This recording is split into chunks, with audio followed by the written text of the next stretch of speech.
তিনা শোনা হলো না, তিনাকেও আমারও শোনানো হলো না। দুনিয়া জমিন থেকে চলে গেল। এই যুবকেরা, কাল আমি চলে যাব, পরশু আপনি চলে যাবে, আল্লাহ বাগে সবাই চলে যাব। কি মুখ দেখাবে? কিয়ামতের দিনে একটা যুবককে আল্লাহ বাগ উঠাবে। ওরে আমার বান্দারে, আমাকে হিসাবটা দিয়ে দে রে বান্দা। বান্দা হিসাবটা দিতে লাগবে। দিবার সময় দেখা যাবে গুনাহ গুনাহ, অন্যায় অন্যায়, পাপ ভর্তি হয়ে আছে। ওই বান্দাকে আল্লাহ বাগ বলতে লাগবে, ওরে আমার বান্দারে, জমিন আমার ছিল, আসমান আমার ছিল, সবকিছু আমার ছিল, এত অন্যায় করেছি বান্দা। এ বান্দারে, তোরা বল আমাদের শুধু একটা ভালো কাজ পাওয়া গেছে, ওই একটা ভালো কাজের বিনিময়ে আল্লাহ বড় খুশি হয়েছে। ওই বান্দাকে আল্লাহ পাক নাজাত দিয়ে দেবে। একটা ভালো কাজ আপনারা সব শুনেছেন, আবার সজাগ করেছেন, সব শুনেছেন। আজ আমরা যদি গ্রামে 100টা ছেলে এক জায়গায় হই, প্রতিটা বুথে বুথে, কোন বুথে 50, যে আমি আমার ডেলি আল্লাহ যে ইনকাম দেয় ওর মধ্যে থেকে 10% হোক, 5% হোক, যে যেমন দেবেন তেমন আল্লাহ বরকত দেবে না দেবেন? আল্লাহ বলেছে তো, বান্দা তুমি যদি আমার রাস্তায় 1 টাকা দাও 10 গুণ দেবো। আমার আল্লাহর রাস্তা বলতে কি? আল্লাহর সৃষ্টির পিছনেই তো। সেই সৃষ্টিটা হিন্দুও হতে পারে, তাও তুমি সেবা করো। সেই হিন্দুটা তোমার পড়ার কোনো গরিব হতে পারে, মুসলমান হতে পারে, তাও তুমি সেবা করো। ও হিন্দু, দলিত, আদিবাসী, কি কি ধর্ম, ও প্রভুর কাছে জবাব দেবে। তোমার পাড়া প্রতিবেশী, তুমি তাকে ভালোবাসো, কি গো বাসো তো নাকি? না ঝগড়া করো?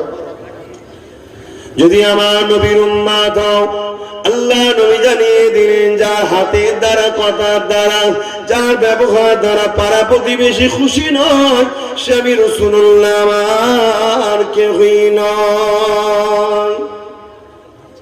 যে নবীন নয় সে জান্নাত যাবে?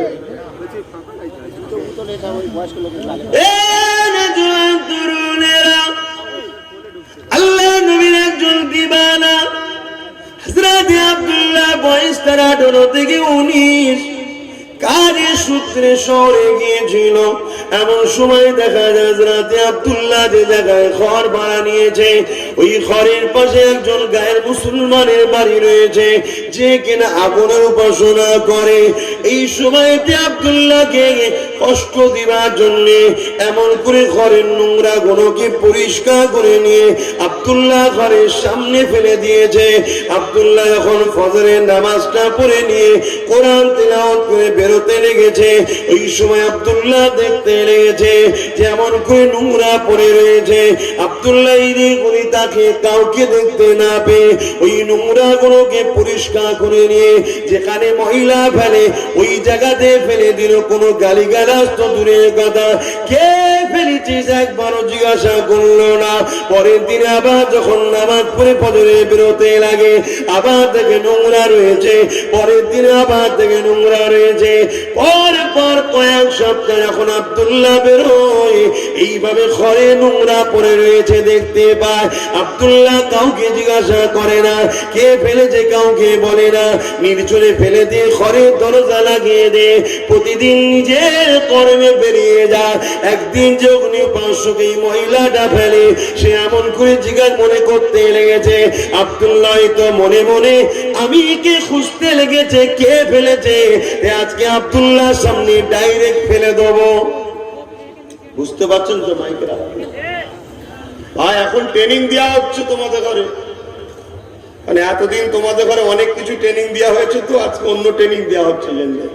কেন মানব ট্রেনিং না বানিয়ে রাস্তায় নামালে, এখন যদি সেই আগের কারের মতো লুটালুটি শুরু করতে আমার বদনাম হয়ে যাবে। তো ওই জন্য প্রথম ট্রেনিং দিয়ে নিচ্ছি যে কাউকে লুটলে হবে না। কি গো, লুটবে নাকি? তাহলে বড় বাবা রাজনীতি করার দরকার নেই। আমরা তো গরিবের মুখে হাসি ফুটাতে নেমেছি, পারবো না? বলুন না গো, পারবো না? ইতিহাস তৈরি করতে পারবো না? আমরা কি পারবো না?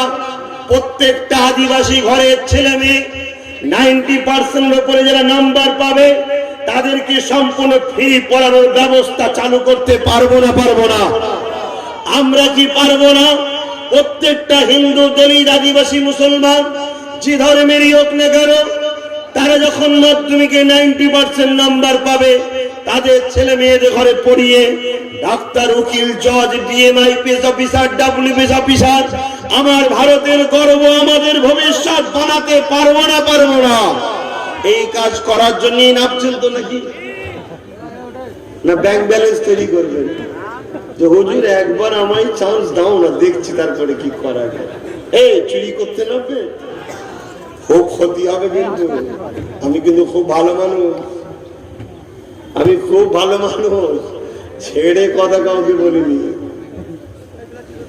কথা বুঝে আসছে? আমাদের লক্ষ্যটা কি? আমরা যখন 2016 সালে এই সংগঠন তৈরি করি, সেখানে আমাদের একটা মানব প্রেম বলে অপশন আছে। দেখো, মানব প্রেম দেখছেন না? পুরো বীজখানে মানব প্রেম। আমরা চাই এই সমাজে যারা পিছিয়ে আছে, এই কঠিন ঠান্ডার সময় তাদের পরনার কাপড়ই নেই, তো শীতের কাপড় কোথায় পাবে? প্রত্যেকটা মানুষের গায়ে যেন শীতের কাপড় তুলে দিতে পারি।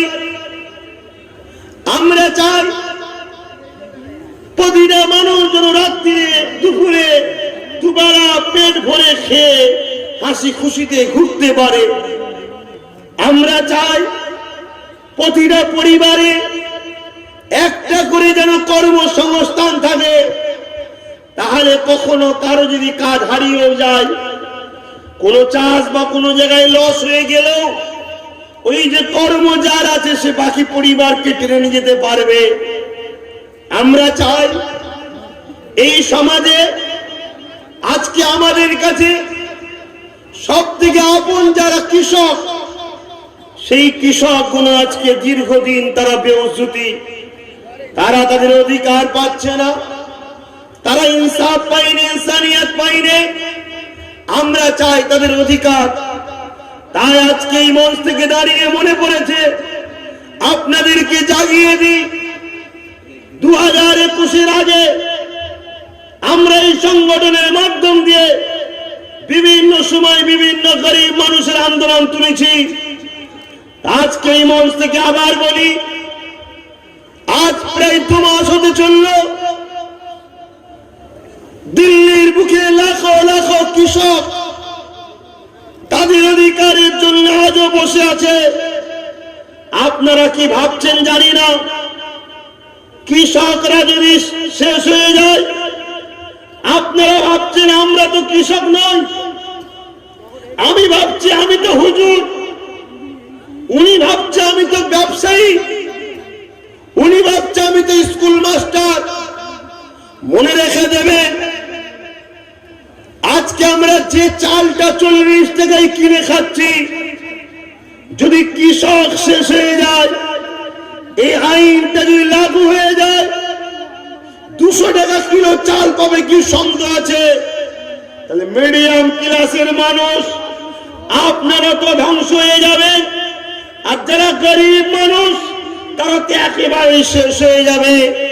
এই মানবতা বিরোধী, মানুষ মারার আইনের বিরুদ্ধে শুধু কৃষকরা লড়বে তা নয়, প্রত্যেকটা মানবতা প্রেমিকের লড়াই করা দরকার আছে না? না,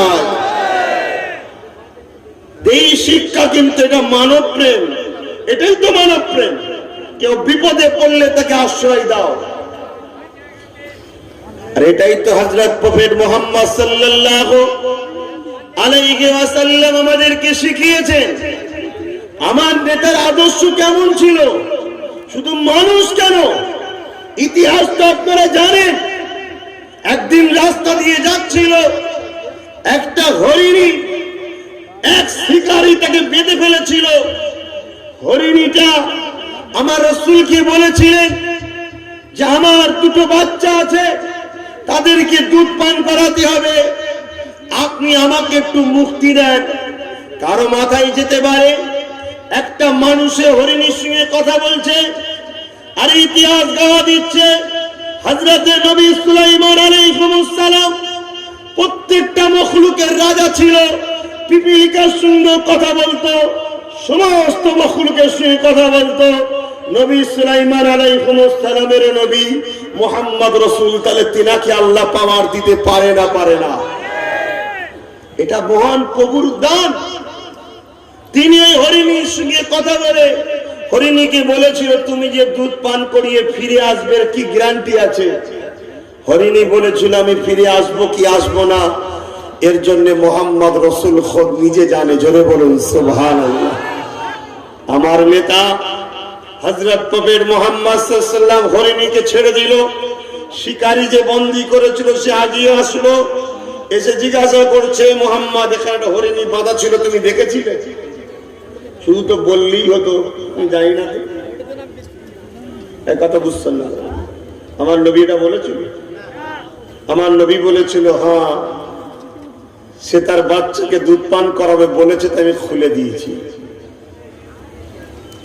এবং ছেড়ে দিয়ে ওখানে চলে গেলেও তো লোক জানতো না শিকারীটা কে খুলেছে, কে জানে করেছে। কেন? একজনের আমানতটা একজন বেঁধে রেখেছে। এবং মিথ্যা কথা বলাটাও পাপ। শুনছেন তো ভাই? আর আজকে আমরা কি করছি? মিথ্যায় ডুবে আছি।